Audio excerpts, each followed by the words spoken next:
Okay, here we go on stairs, folks. I just practiced this once prior to making this because I care. Um, and it wasn't that bad, so. Alright, here we go, stairs. Alright. Quick advice before you do this. I kind of want to go over the stairs tool. What Revit does is it calculates the amount of desired stairs that you need. Now, if you need to adjust that, you can. You may get an error, but that's fine. You have the power to adjust the desired tread width too. We're also going to do a multiple story, but not until after we actually get this done. I think we can actually do this right now. It doesn't really matter. So let's go up to level 3 just so that's done. So what that's just going to do is make a staircase that goes all the way up to the very top of our building. So it's really nice. We're going to set the run to right. So we're on this side. Okay. There's something I just learned here. If you are just hovering over your measurement like so, I need this at 6 feet 9 inches. So watch this. If I type 6 space 9, it jumps straight to that, which is really nice. But unfortunately, I didn't click on the outside, so I wasn't in the right place. So let's try it one more time. I'm going to make it to where it's trying to go off the bottom. 6 space 9. There we go. I'm going to go up 11. I'm going to bring it over to here, and I'm going to drop it down. That's it. It's really that simple. I'm not too thrilled with the amount of gap here, though. If I want to, I can change that. Let's go 3 feet 2 inches. And on both sides, just because I think we can do that for each. So you do have some freedom to be able to adjust these a little bit. And so that's good. As for this back area here, you have the freedom to be able to move this back some. And once you're done with that, you hit the finish check mark. And that's it. If you want to look at it in 3D now to see what it looks like, you see how you have your staircases going all the way up, which is nice. So it just kind of keeps like doubling up. Eventually we'll make a floor here so it looks more like an official staircase, but that'll be later on. So yeah, so I think we're looking good. The next thing to do there is to just mirror it over, just like we've done all this time. So I'm just going to click here.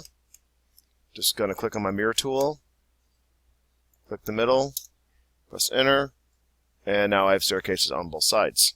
I could not make that any easier for you guys. So if you need to rewatch that, go ahead.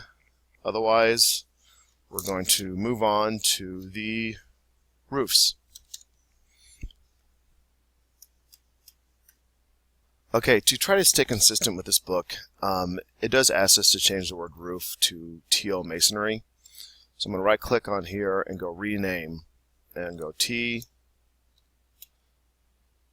Oops. Oh, masonry. Yes. Which just means top of the brick wall is all it's saying. So, okay. We're going to click on roof. Hope we can do this in one shot. I don't have to go back and redo this. I just click on the roof tool. There are some other options on a roof. You don't need all this stuff. Just roof. And here we go. There is not going to be an overhang on this. In a typical residential house, you would have a 1 foot overhang. On this one, it's not going to require it. As for what type of roof, you do have some options here. The book doesn't necessarily call for a certain style, but I'm going to go this steel truss one. I just don't like making just a plain old roof. It's kind of lame. Okay, we're going to click around these outsides here, and we're just going to make your typical square roof right now. It's all going to be hipped. I don't like double clicking these because then it adds extra slopes, so the best thing to do is do a trim and extend here, and that will round these corners nice and smooth so you don't have extra things to deal with, which the book doesn't go into detail on. So once you do this, your slope is made. I like changing the slope in 3D and not here. So if I click 3D, there is my start of my roof. Yippee. Click here, and the book calls for a 6/12 slope. So you just change this 9 to a 6. That's 6 inches up, 12 inches over. That's how your slope is made. Whoop-de-doo. If you don't like this one and you want to change it to, let's say, the asphalt shingles, you're welcome to, but that's not a must. So, okay. Next step on this. Okay, switch back to TL Masonry because we need to do these outside areas right here. Alright, so we're going to click on our roof tool.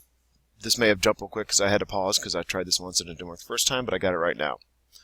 If you ever have to click these outsides and it's not selected, all you have to do is click on this little pick lines right here. So I'm going to pick these little lines there, which will draw that out for me. As for this next one, it's going to be a little bit further in. So I'm just going to draw out my line. Draw my line right there. But in this case, we need to remove the slope here. Because when you see these little symbols, this means slope. So I'm going to remove my slope, and then I'm going to drag this out some. This may seem weird, but it'll make sense here in a minute. So I'm going to press my check mark, and then I'm good to go there. Okay, switch to 3D for me, please. First thing I need to do, change my roof truss here. My slope needs to be a 6'9". Hopefully I'm not going too fast. Just trying to squeeze these into my video time, so hopefully you guys are pausing enough. Alright, now I need to attach this to this. Very simple tool. I click this roof. If you go up by the word cope, you see where it says join, unjoin? Looks like two roofs that are joined. Click that. I click my edge here. I click this face here. And it should shoot right over to it. Slick, huh? Alright, last step on this is I'm going to put this over here now. Well, guess what? We have two options. We can either redraw it or we can mirror it. You know how much I love the mirror tool. So, mirror, click this, press enter, make a quick little medium line right here, and there we go. Love that tool. It is so awesome. Okay, the front of this is a little bit different. So we'll see how this goes. I'm trying this first time without practicing once, so let's hopefully I get a little bit lucky. Click roof, and you're going to do a base offset of 4 feet. You'll see why here in a few minutes. Just trust me on this one. It'll look really cool. Alright, so click your curtain windows right here. And then we're also going to draw a line right down the middle as such. Okay, you're going to take this guy and back it in a little bit. That way we're going to join and unjoin. So I'm going to click this line right here and go to define slopes. So click your check mark, and that will make a quick roof for you. Let's go 3D. And what you did was you rose this above, and we're going to put some concrete right here. So first off, change your slope to your 612 and your roof to the material that you need to. I should have done this prior to, but I decided not to. And then next, do your join tool that we did last time. Easy. There you go. And you got that in. Okay. Okay, most likely this will be the last part of this video. Unless I have time for the skylights. So click back on TL Masonry because we need now draw this little wall right here. That way we can attach this. But we'd have to make the wall though. I know that makes you guys excited. Alright, so you're going to click on wall. Then you're going to click on the generic 5-inch wall. You're going to click edit type. You're going to duplicate it. You're going to call this wall exterior wall aluminum. Okay. You're going to click edit type here. You're going to start off with a basic wall structure. We're going to add first. So you're going to insert. I'm going to bump this up above the core structure. Okay. You're going to change your material here to aluminum. So you click materials and on the by category. This other dialog box should pop up. There it is. I was getting weird there for a minute. Click aluminum. Press OK. And your aluminum is going to be 5/8 inch thick. Okay. Change this to finish 2. And change this to 2.5, so just 2.5. Okay, and now you can see here how you have a different wall structure here. Press OK. Press OK. All right. We're going to now set this to an unconnected to 4 feet, so it just goes above what we need. Next, change your line lock to finish face exterior. I hope that's right. Yes. Start on this side and wrap it around as such, so it goes right along your curtain wall. I know this doesn't attach, but we're going to fix that later. But this time we're going to draw this wall going a little bit in. Let's go 34 feet, and then I'll adjust it from there if I need to. And make this attached to that side. So make sure these are lined up. If not, make it. Very crucial. Okay, I overlapped it. So if that happens, just back it up so it's on the right spot, just like so. Okay, let's go to 3D and let's see what damage we did here. Beautiful. All right, so to make this look right, you're going to click these. You're going to go attach a top base, and then you're going to click your roof. And what that will do is that will change all these so they all line up perfectly, which is what I want. So if it looks funky later on, we can always adjust it on the inside, but right now I don't care as much. So there we go. We look like we have a building now. All right.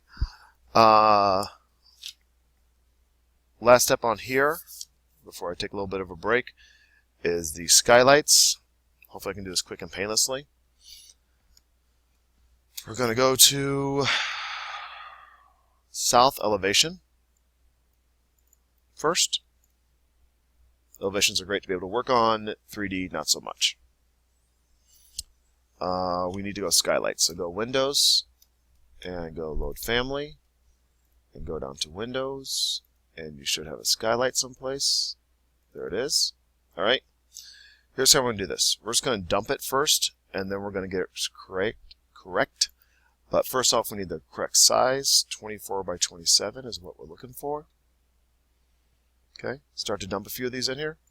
1, 2, 3, 4. So I got those in there. Turn the page. All right. We need to now switch to your west elevation so we can get it set to the right place. And once we get one, it's just an align tool after that. Here's how you do this. So I'm going to click on my first one. All right, and it gives this measurement right here. I don't want it down here. I'm going to drag my measurement so where it's attached to this top part.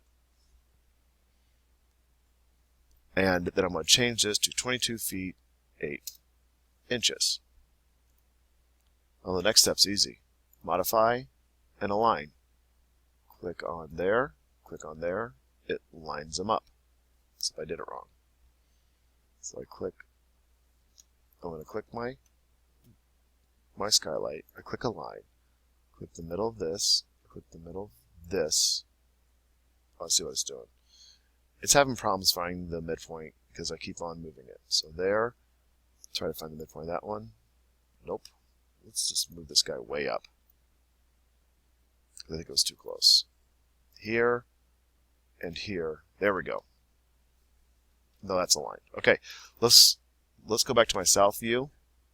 It doesn't matter where they're placed at on this one. Just try to space them evenly apart. Now I'm going to go to my other side, to my east. And I'm going to do that exact same thing again. So I'm going to click on here. It's going to give me my measurement tool. I'm going to drag this up to the top here. Change that to 22 space 8. Okay. I'm going to move this guy up just so he doesn't get in my way. Align. Bam. Bam. You got that done. Yeah, done did good, guys, if you got that far. Alright, last step on this one, because there's only one on one side. So I'm going to go back to my south elevation real quick. And guess what I need to add? You got it. Tags. So I'm just going to tag these real quick. I'll give it to album, but I really don't care. That's fine too. Okay, so you got these in there. You're sitting good. If this really bugged you that all of them popped in like this, you probably could just do a tag by category. There we go, that's much easier. Alright, we're done. Your roof is complete. And next chapter.